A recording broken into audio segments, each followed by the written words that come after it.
The only people who don't want to disclose the truth are people with something to hide. Let's go right to the phone lines. Mike Zullo, are you with us today?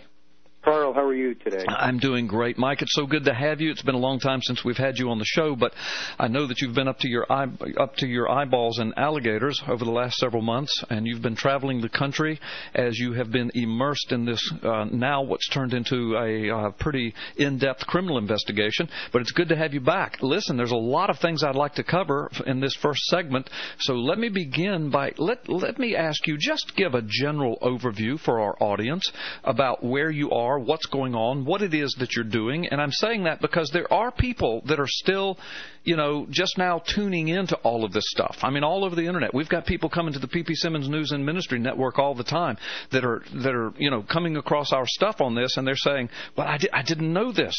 What's going on? And we're having to catch them up. So just kind of give a general overview as though we have a lot of listeners that need to know, and plus this will inform folks that have been keeping up with it all along.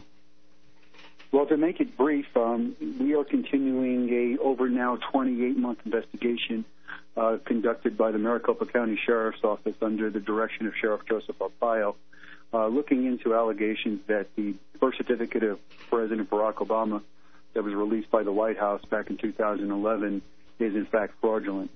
Subsequently, we did provide 2 press conferences pointing to the evidence that we believe the document is fabricated, and that leads to a lot of other questions. Right. However, the investigation continued past those press conferences. Right. And continues right up until the time we're talking now. As an outgrowth, during an investigation, and you know this from your law enforcement background, you get other information. And other information surfaced as a result of this birth certificate investigation.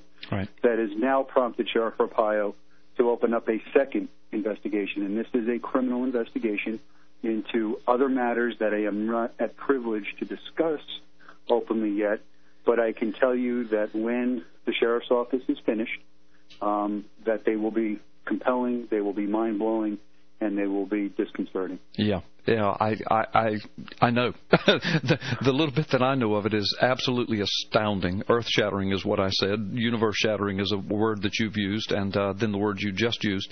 So I know that, of course, it's all over the internet, and we've reported, and you have said, and I have said, that shooting for a March revelation date, and my understanding that's still the date we're shooting for. But I've been telling people, and you can confirm or deny this, but I've been telling people that, look, there's been no hard and fast day set, and even that March time period could shift as you continue to work, because it's my understanding, and I'm going to be very general here, you can be more detailed if you want, but it's my understanding that even recently you guys have uncovered more stuff. So, I mean, you're shooting for March, but it might even be a little delayed if you guys keep finding more and more of this heavy-duty stuff. Am I anywhere near right on all of that?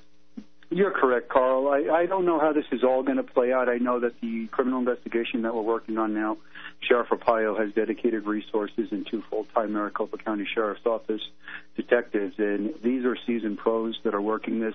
These are the guys that go hunt down the really bad guys. You don't want these guys trying to find you, because they will find you. Right.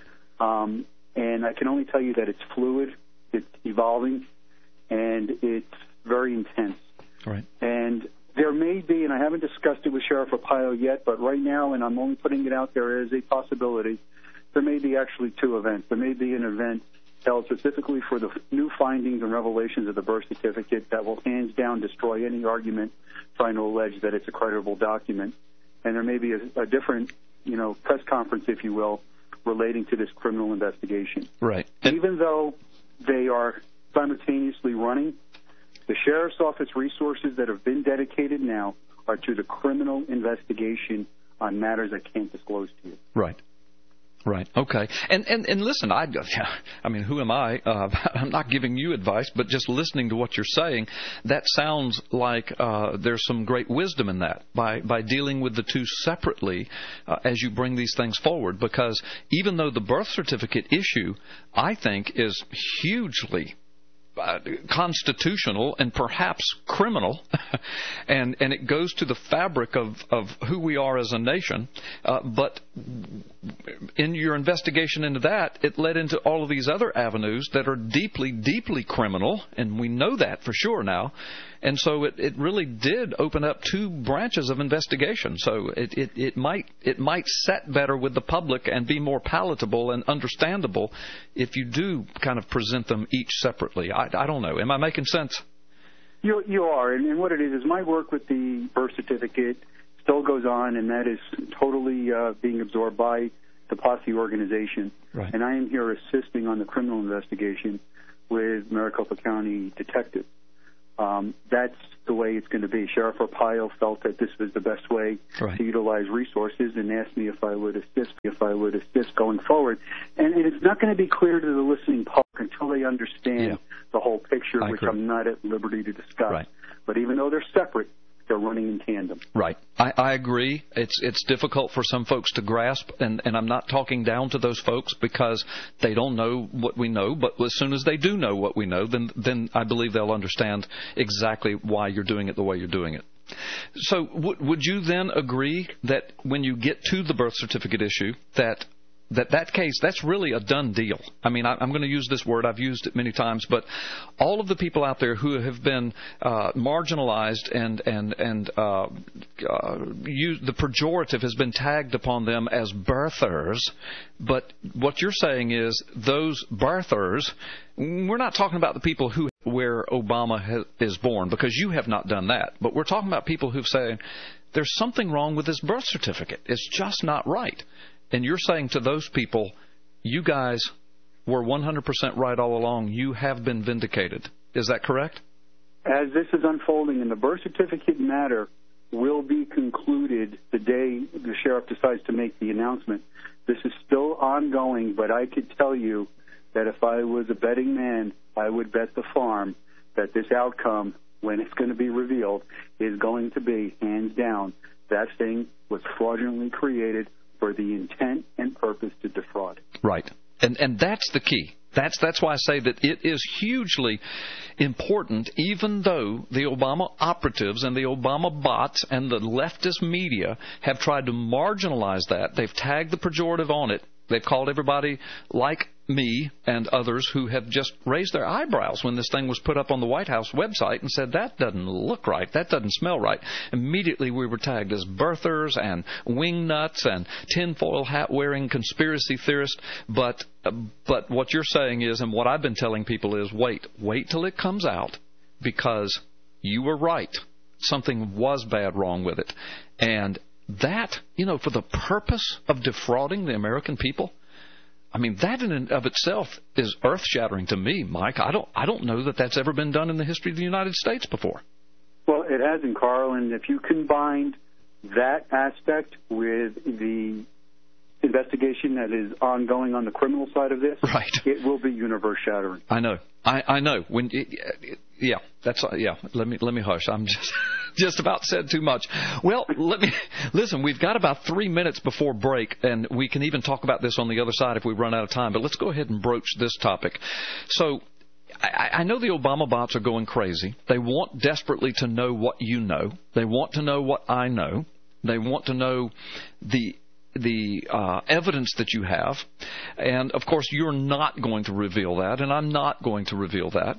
But just the other day, a couple of days ago, on Orly Tate's website, and I find this interesting because we had a caller here to the show last week who was talking about Orly Tate's and some of her investigations. And I think it was the day after or 2 days after, this letter appears on Orly Tate's website, Dr. Orly Tate, stating that, basically, I'm just going to paraphrase, that the letter was supposed to have been from me. It was signed by, get this, the Reverend Dr. Carl Gallup's MDiv. Well, whoever wrote that is an idiot, because first of all, I'm not a doctor. Second of all, I never signed my name the Reverend Carl Gallup's, much less the Reverend Doctor. And MDiv stands for Master of Divinity. So if I was a doctor, why would I end it with Master of Divinity? I mean, whoever wrote it is an imbecile. But they signed it, the Reverend Dr. Carl Gallups. But the gist of the letter was, supposedly I had written a letter telling Orly Tates to, quote, stand down from her investigation. And the gist of the letter was that I was kind of representing you and Arpaio and telling her, look, I'm kind of close to Arpaio and we want you to stand down. Well, that's ridiculous at the face of it. First of all, I'm not that close to Joe Arpaio. Second of all, you and I have become friends and you're on the show, but I don't tell you what to do. I wouldn't dream of telling you what to do. And I'm not your spokesperson. I'm not the official spokesperson. I'm a radio host and a pastor and a patriot.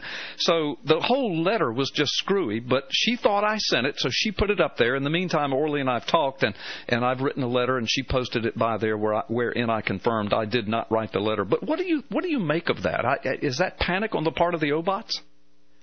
I don't know if it's panic. I don't know if it's just them trying to cause infighting between, quote, birthers, which is one of their goals. But the one thing that I can tell you is that conversation that was relayed. The only people who don't want to disclose the truth are people with something to hide.